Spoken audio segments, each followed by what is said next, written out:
आफ्ताब जी, आप सरपंच भी हैं यहाँ एक पंचायत में।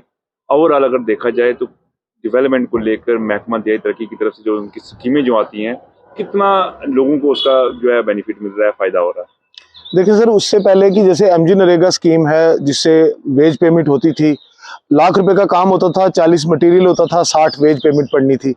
अब एमजी नरेगा जब से सरकार ने ऊपर से उसमें तब्दीली की है, तरमीम किया है, तो अब वेज पेमेंट जो है वो भी किसी को कम पड़ी है। तो मटेरियल का पैसा नहीं आ रहा है।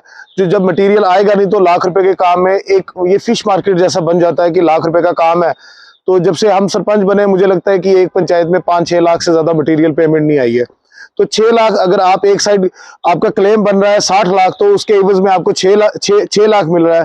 तो उसमें बिल भी बनते हैं, सब चीजें हैं। एक जीआरएस है, उसकी भी वो भी उसी में से ही चलेगा, जेई भी चलेगा।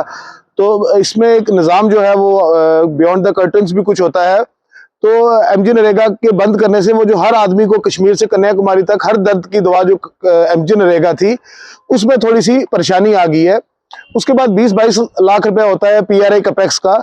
तो एक पंचायत में, कोई भी पंचायत है उसमें 9 या 7 वार्डें होती हैं, तो 22 लाख रुपए में आप पूरी पंचायत को चकाचौंध नहीं कर सकते हो। उसमें 2-4 वो भी आजकल टेंडरिंग सिस्टम है, जैसे 5 लाख का काम है, कंपटीशन में जब वो आता है 3 लाख में आता है, तो प्रोग्रेस थोड़ी सी वो उस लेवल पे नहीं काम हो पा रहे हैं, मगर फिर भी चलो हो रहा है जी। आपकी अपनी पंचायत की बात करें, जैसे हमने विजिट भी किया आपकी पंचायत में, मुख्तलिफ जो आपके जो पंचायत के जो इलाके हैं, काफ़ी काम देखने को भी हमें मिले वहाँ पे बहुत ज़्यादा। क्योंकि अगर आज से 5 या 6 साल पहले बात करें तो इतने काम उस वक्त नहीं हुए थे जितने काम अब हुए हैं। तो आप क्या इन चीज़ों इसके अलावा आपका क्या प्लानिंग है कि नए काम मंसूबे क्या रहेंगे आपकी उसमें देखिए सर, पंचायत में? हमारी पंचायत जो थी तो वो शहर के बिल्कुल नजदीक थी। तो उसके बीच में क्या होता है जी, काफी सारी चीजें जो हैं, जैसे लोगों ने पहले जो हमारे लेजिस्लेटर्स थे उन लोगों ने हमारे गांव लोगों के जो गांव थे उन पे ध्यान नहीं दिया था, तो काम नहीं था हुआ इलाके में। अब हमने कोशिश की है कि जो मेजर हमारे काम थे वो हो, जैसे जहाँ पानी की स्कैर्सिटी थी वो हमने कम कर दी है। अब हमारे पास अच्छे ट्यूबवेल्स वगैरह निकल गए हैं।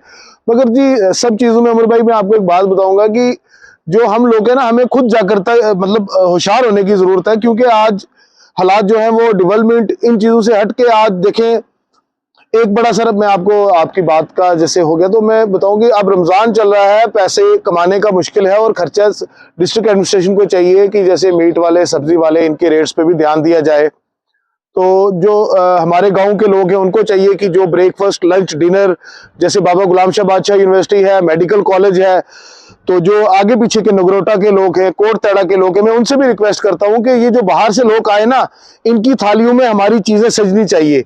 इनके ब्रेकफास्ट, इनके लंच, इनके डिनर में हमारा कुछ ना कुछ होना चाहिए। तब जाके हम अपनी फ्यूचर जनरेशन को बढ़ा पाएंगे। अगर ये लोग देखेंगे कि एमजी नरेगा का आएगा, इधर से आएगा, सरपंच कुछ करेगा, तो किसी की उसमें वो कुछ नहीं होगा। तो उसमें सबसे बेहतर रहेगा कि अब हमारे लोगों को खुद उठ के देखना पड़ेगा कि हमने ऑर्गेनाइज्ड मार्केट में कंपटीशन कैसे करना है। हमारे लोगों की रेडियां जब मंडी में लगेंगी, हमारे लोग जब कपड़े की सिलाई में कंपटीशन देंगे, हमारे लोग जो ऑर्गेनाइज्ड मार्केट है जब वो मैकेनिकल का काम सीखेंगे, तो तब जाके हमारे लोग सुधरेंगे।